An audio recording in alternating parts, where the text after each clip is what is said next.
One of the largest government contracts ever, totaling $10 billion, was recently canceled in order to be restructured.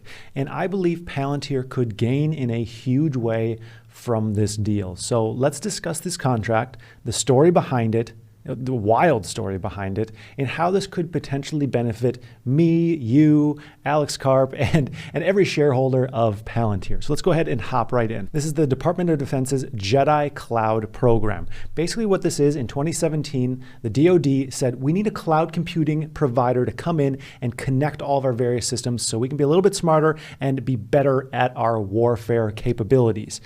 And they had a few, major providers come in, and they actually ended up picking Microsoft, but this is all kind of fallen apart. So we can see the contract is expected to have a maximum ceiling of $10 billion across a potential 10-year period. So $1 billion a year for 10 years, an absolute massive program. But here's what happened.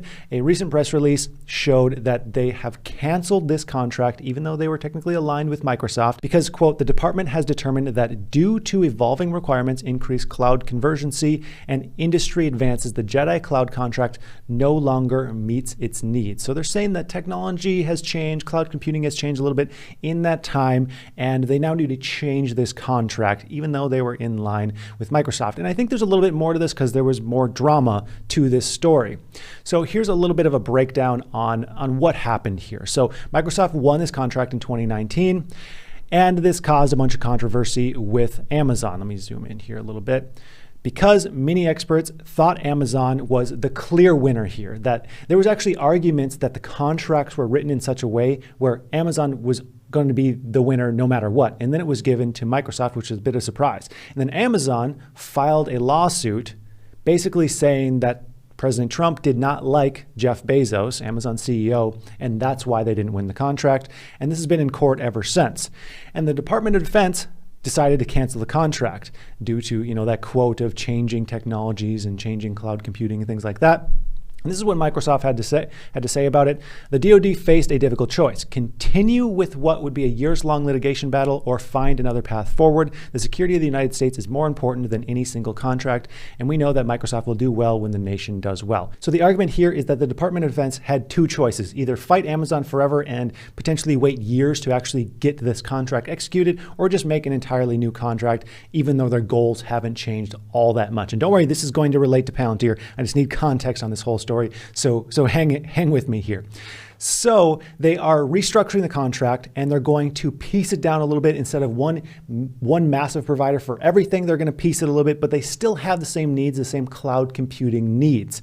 And this is where Palantir could come in and make some serious change. And that is because of the JADC2, the Joint All-Domain Command and Control System. Now, this is a big part of the DoD's current effort to get the JEDI program in place, to get these cloud computing programs in place so they can put this program in effect. And you can see here that they want to connect sensors from all of the military services, Air Force, Army, Marine Corps, Navy, and Space Force into a single network. That's what the JADC2 does. And we go into this a little bit further, we can see that JEDI remains key to Pentagon's JADC2 dreams. We clearly are in need of a cloud to include a deployable tactical cloud to do this type of processing and data storage on the edge.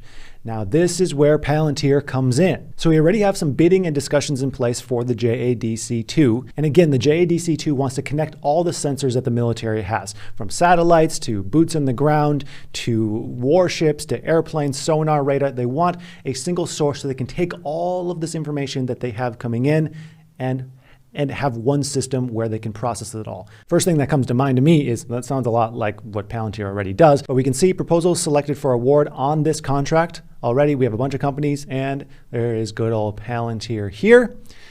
But what I found especially interesting here and stands out in a huge way is the images on, this is directly from the Congressional Research Service on the JADC2.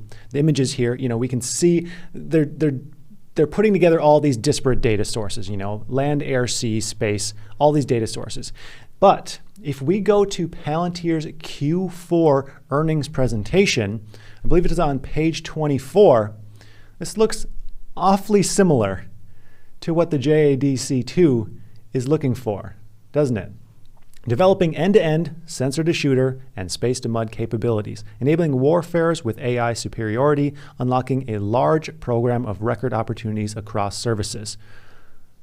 Sounds like a good connection to me. So it sounds like Palantir will be a perfect fit for one of the major issues that are trying to be solved through the JEDI program as this is restructured into a program where more companies will win instead of just one single provider. So we need to break this down. Well, the entire $10 billion contract will not go to Palantir, as they are. They're not a cloud provider, and it's a bit unrealistic to think that they're going to get one of the biggest contracts ever to be a cloud provider when they're not. Now, I don't think that's going to happen. It's very unlikely. Most likely the government is going to choose Microsoft or Amazon. Even though Microsoft already won, you can even see on their press releases, they say it's likely going to go to Microsoft or Amazon, but they're going to potentially allow a few others to throw in their hats in the ring here, like Oracle or Google, but it's very likely going to go to Microsoft or Amazon. But Palantir is a specialist in a few key areas like connecting disparate data sources. They are experts in taking these silos of data and putting them into one system that is easy to read. That is what they're an expert in. And I think Palantir is going to be able to wiggle their way in here and do the one part that they do best and gain from this massive contract. So even if they were able to get 5% of this contract, that would amount to $50 million per year for 10 years. That's a 4.5 increase on annual sales for Palantir based on their 2020 figures. That's huge for one single contract. And with something like this, I see it growing over time to more than $10 billion and expanding over time. And on top of this, the benefit will likely be even larger for Palantir if Amazon ends up winning the contract. And that's because Palantir and Amazon have a deal in the works as is. So popping back over the computer here, we can see that Palantir and AWS have teamed up for their ERP suite. So this is a suite, the Enterprise Resource Planning System with Amazon.com. It's just a service that AWS offers that now has its data processed through Palantir. So Palantir and Amazon are already working together. Amazon recognizes Palantir's abilities. So I believe that if Amazon wins this contract, the odds are even higher that Palantir gets a few bucks from this deal. Of course, we don't know for certain, but connecting all these dots, it seems logical, especially when we look at the fact that Palantir is just getting government contract after government contract on a regular basis as is. I think they work with at least 13 different agencies right now, and it seems like that's growing every single quarter. So I think there's a massive opportunity here, especially when we're seeing a few rough days, rough weeks really, with Palantir. So if you appreciate me doing the digging here, really digging into the research, digging in the weeds and finding this information, just make sure you give this video a like and give me a subscribe. If you want to thank me even more and get even more information, consider joining the Patreon, which is linked down below. I have private videos there that never get uploaded to YouTube. We do private live streams. There's tons of cool stuff going on the Patreon, so feel free to join that if you want to support even more what's going on this channel. And I would just like to thank you so much for watching, and I hope you have a profitable day.